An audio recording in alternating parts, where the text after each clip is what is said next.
Pernahkah kamu merasa hari ini akan jadi hari produktif, tapi berakhir dengan scroll TikTok berjam-jam? Kamu bilang sebentar lagi mulai, lalu tiba-tiba matahari sudah tenggelam tanpa kamu sadari. Itulah racun bernama menunda-nunda, musuh tak terlihat yang perlahan menghancurkan hidupmu. Dia mencuri waktu, merampas impian, dan membuatmu jadi budak rasa nyaman. Parahnya, kamu tahu itu salah, tapi kamu tetap melakukannya. Menunda bukan hanya masalah malas, ini masalah cara berpikir yang salah. Dan jika dibiarkan, menunda akan menjadi identitasmu. Banyak orang gagal bukan karena mereka bodoh, tapi karena mereka terlalu sering berkata, nanti saja. Kabar buruknya, nanti itu tidak pernah datang. Menunda itu seperti menaruh bom waktu di tengah mimpimu sendiri. Kamu tahu kapan ia meledak? Saat kesempatan emas lewat begitu saja. Satu hari kamu akan melihat orang lain meraih kesuksesan yang sebenarnya bisa kamu dapatkan. Tapi kamu tidak di sana, karena kamu sibuk menunda. Setiap detik yang kamu buang, tak akan pernah kembali. Orang sukses punya 24 jam, kamu juga punya 24 jam. Bedanya mereka tidak menghabiskannya untuk alasan. Kamu pikir besok kamu akan lebih siap, tapi besok hanya akan membawa alasan baru. Sampai kapan kamu mau membohongi dirimu sendiri? Apakah kamu rela kehilangan 5 tahun hidup hanya karena nanti? Kalau jawabannya tidak, dengarkan baik-baik 5 cara membunuh sifat menundamu. Yang pertama, gunakan aturan 5 detik.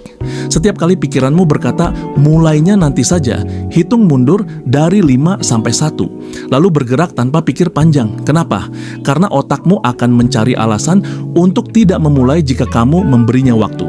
Kebiasaan menunda muncul saat kamu membiarkan pikiranmu bernegosiasi. Aturan 5 detik memotong negosiasi itu. Contoh sederhana, kamu malas angkat dari kasurmu, hitung mundur, dan langsung berdiri. Kamu bisa langsung lakukan hal-hal yang berguna lainnya, seperti buka laptop kerjakan tugasmu yang belum selesai. Ini bukan soal motivasi, ini soal aksi instan. Sekali kamu bergerak, rasa malas itu hilang. Kebiasaan ini kecil, tapi dampaknya besar. Yang kedua, pecah tugas. Jadi potongan kecil. Banyak orang menunda karena melihat tugasnya terlalu besar. Otakmu panik dan memilih mencari hiburan sementara. Solusinya, pecah tugas itu menjadi langkah-langkah kecil. Bukan selesaikan laporan, tapi tulis pendahuluan 5 menit. Bukan bersihkan rumah, tapi rapikan 1 meja dulu.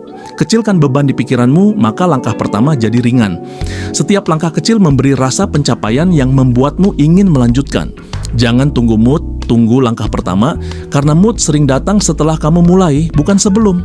Lakukan ini dan tugas besar tak lagi terasa menakutkan.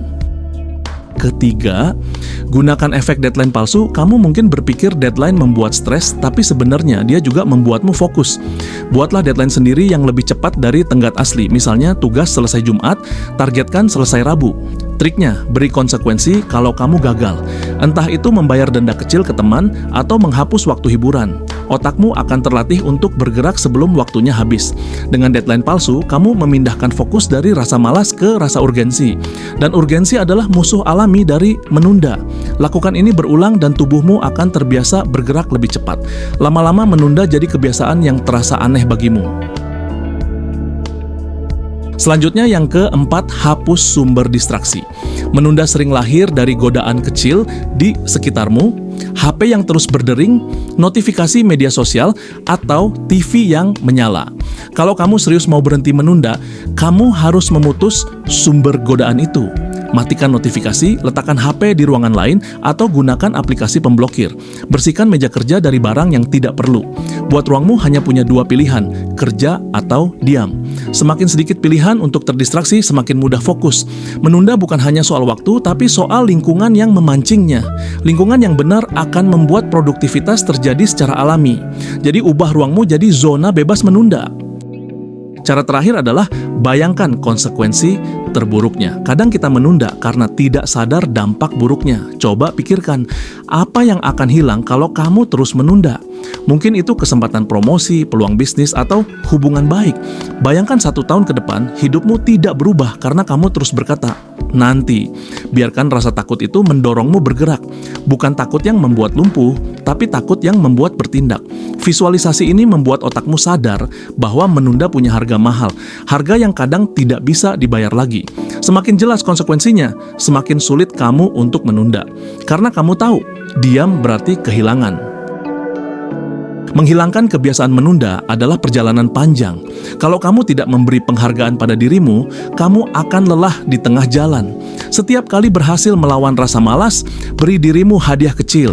Bisa segelas kopi favorit, waktu istirahat ekstra, atau tontonan singkat. Penghargaan membuat otakmu mengasosiasikan bekerja dengan rasa senang. Semakin sering kamu merayakan, semakin otakmu ingin mengulanginya. Inilah cara membentuk kebiasaan baru tanpa paksaan. Lama-lama bekerja jadi kebiasaan yang memuaskan, bukan menyiksa. Rayakan proses, bukan hanya hasil besar. Karena perjalanan bebas menunda dimulai dari satu kemenangan kecil. Menunda itu ibarat mencuri waktu dari masa depanmu sendiri. Kamu bisa terus mencari alasan, atau kamu bisa mulai sekarang. Tidak ada momen yang lebih tepat dari detik ini. Ingat, hidupmu dibangun dari tindakan, bukan rencana kosong. Cara ini bukan sekadar tips, ini senjata melawan musuh terbesar dalam dirimu.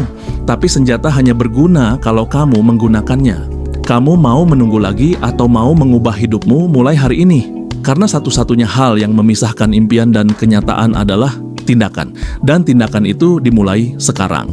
Jika teman-teman semua menyukai video ini, jangan lupa like, komen, dan subscribe agar admin bisa memberi video motivasi yang lebih banyak lagi sebelum video ini selesai. Hitung mundur 5 detik, lalu mulai bergerak, jangan menunda-nunda lagi. Terima kasih, sampai jumpa di video selanjutnya.